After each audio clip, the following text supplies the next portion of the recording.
This week we're going to read a double parasha, which means that there's a lot of information to learn about in the coming week. The first of the two parashas is called Chukas.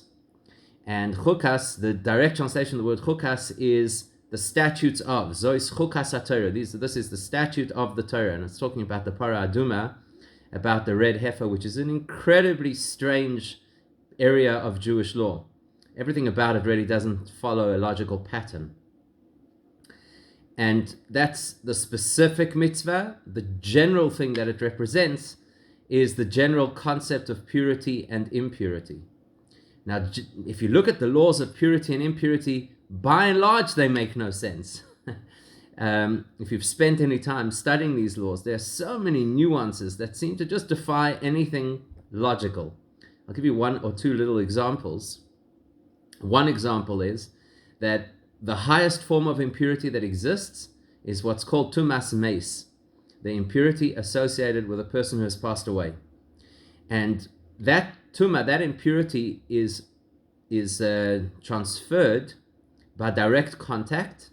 So if a person actually physically touched the dead body or the coffin that it's in, or by what we call ohel, which means one of two things. Either if a person steps over the dead body, and that way they become, so to speak, a canopy over the dead body, they become impure. That's actually the reason they tell you in the cemetery not to step on a grave. The primary reason, besides the fact, obviously you have to show respect to those who are deceased. But the other reason is that because you're not allowed to intentionally become impure, so you're not supposed to step over the grave. And the other thing about ohel is that if you're under the same roof as the dead body, then you become impure as well. That's why a kohen is not allowed to go into the building at the cemetery. And what do we nickname that building? The ohel, for this reason. Because it is the ohel kind of impurity, the canopy kind of impurity. So now if you have two rooms next to each other, and they share a roof, then it becomes a very interesting discussion in halacha. How big does the opening need to be between the two rooms in order for the impurity to get from the one room to the other? It makes it almost sound like impurity is some kind of an entity, some kind of a being that can only fit through certain sizes. So that's one of the irrational elements of purity and impurity. Another irrational element is that there are certain kinds of impurity which we all understand not to be physical. Impurity is not a physical thing. It is a spiritual state. And yet there are all kinds of impurity that you can neutralize by getting into a mikveh, into a body of water. Water is very physical. So it doesn't really make sense that you can cleanse yourself of a spiritual thing by going into a physical place, by going into water. Okay, so there are a lot of things about the laws. Those are just two examples. There are many things about the laws of purity and impurity that are fundamentally irrational. So that's what's represented in this week's parasha. It's talking about the laws of purity and impurity. And then out of all of those laws, the one that is the most inexplicable is the story of the Parah Aduma, the red heifer, where in order to purify somebody who had been contaminated by death, you have to do this very interesting ritual that involved the ashes of a cow that had been 100% red before it was killed. A very interesting set of laws. So what's most intriguing about it is that we know that the Torah is eternal. That means to say that whatever you read in the parasha, it's not yesterday's news. It's current and it's personal. So the way we're supposed to read the Torah, in fact, that's what the word Torah means. Torah comes from the word le hoi rois, or moreh, or hoi ra'ah, which all mean instructions. So the purpose of the Torah is to give us instructions about our lives. Nowadays, when we don't have the temple, and we are not bound by most of those laws of purity and impurity, so you have to ask yourself the question, well, what does it teach me? How does it talk to me in today's world? Once upon a time when it was practical and you had to be cautious to avoid certain kinds of contact with certain things because otherwise you wouldn't be able to eat certain foods or participate in certain rituals or enter certain areas of the Beis HaMikdash. Okay, so then it was very relevant. But today it's mostly academic. So what's the lesson for us? That's the question we have to ask ourselves. And that's a question about purity and impurity in its most general form. And specifically, what can we learn from the unique and totally super rational concept of the Parah Aduma, the red heifer, which is so inexplicable that King Solomon, the wisest person who ever lived, said, Amarti achakma, I said I would be able to be smart enough to understand it, or a choy kami many, but it's completely beyond me. So I guess if it was beyond King Solomon, there's a pretty good chance that it's beyond us. So what are we supposed to learn from all of this? And then add to that the Torah says in the introduction to this law, it says, Zois chukas ha-Torah. It doesn't say that this is the statute. Remember, there's three kinds of mitzvahs. There's mishpatim, which are mitzvahs that are rational. There are eidos, which are mitzvahs that you wouldn't have thought of, but once the Torah explains them, you can see the symbolism. And then chukim, which is this kind, zois chukas ha-Torah, those are mitzvahs that you have to take on faith because they don't have a rational explanation. So he doesn't say that this is a concept of zois chukas ha-para, that this is the unique, inexplicable law of this specific story, the red heifer. It specifically says zois chukas ha-Torah, that this is the law of all of the Torah. So let's think for a second. Let's think about this. What's the difference between a mitzvah that you do, understanding why you do it? Let's say, for argument's sake, you understand why you shouldn't steal, because that will undermine the fabric of society. Or you understand why people should respect their parents, because they owe their whole life to their parents. You could even understand why we keep Shabbos, because it's a commemoration of the process of creation, and also because we need it. We actually need to be able to step off the treadmill once a week.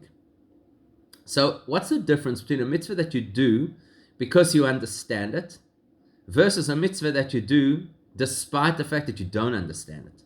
What's the difference? So there are a number of reasons, a number of ways in which you could distinguish. One of them would be very simply that if I do something and I understand why I'm doing it, then I don't necessarily rely on faith in order to do it. Whereas if I do something and I don't understand it, then obviously I'm doing it out of faith. But there's another perspective over here which is very, very interesting. The Torah tells us in various places that it's not for us to weigh up the value of one mitzvah versus another. In other words, some people will tell you, look, I'm not that religious, but, I don't know if you've ever heard or used that expression. I get it a lot. Rabbi, I'm not that religious, but. And effectively what lies beneath that argument is, I have a hierarchy in my mind of what's really important, what Hashem really wants from us. And based on that hierarchy, I've prioritized certain things. For example, people will often say, the most important thing is to be a mensch. Now, nobody's going to dispute that it's incredibly important to be a mensch, but you'd be hard-pressed to find in the Torah anywhere that says that to be a mensch is the most important thing. It's nice, and it creates a good society, but it's not necessarily what the Torah says. So what happens to us is, the things that we understand, we create our own personal hierarchy, and based on that, our own set of priorities. And certain things take precedence. Certain observances are more important to us. That's why, for example, you'll find that many, if not the vast majority of Jewish people engage at the Pesach Seder, because somehow it's become a big thing for us, national heritage, and it's our culture, and it's the story of the birth of our nation, so it takes high priority, whereas the holiday of Shavuos, which is the giving of the Torah, without which we wouldn't know about Pesach, is by and large overlooked. And the reason is because people get to a point where you say, I'm going to make my own hierarchy over here of what's more or less important. So that's why the Torah, the Talmud says that a person should never sit and start to calculate the value of one mitzvah versus another. Or as the Mishnah in Pirkei Avos in Ethics of the Father says, that you should be as scrupulous about what is considered a so-called minor mitzvah as you are about what is called a so-called major mitzvah. So that's the difference between mitzvahs that we understand and mitzvahs that we don't understand. Because a mitzvah that we do understand, we feel the right to give it a value. It's a more central or less central mitzvah. It's a higher value mitzvah.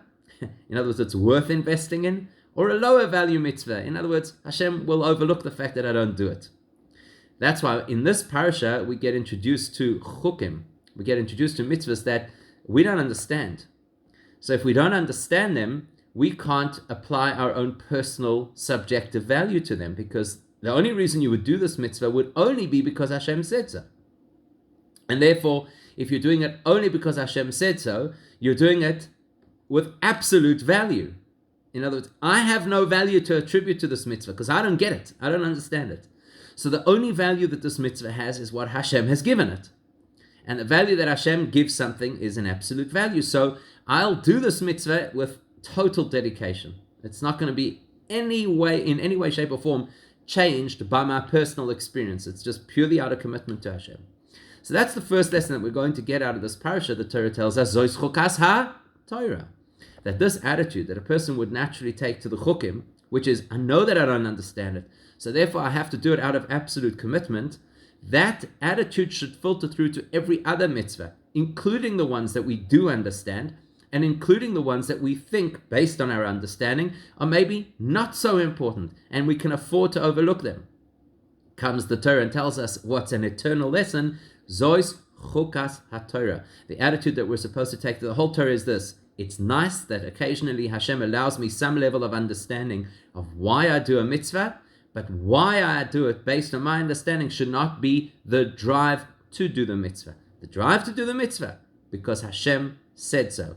And therefore my commitment to a mitzvah should be equal across the board, regardless of how important, central, or priority one I think it is. It's actually got nothing to do with me. It's Hashem's mitzvah, and it's of absolute value regardless. That's lesson 1.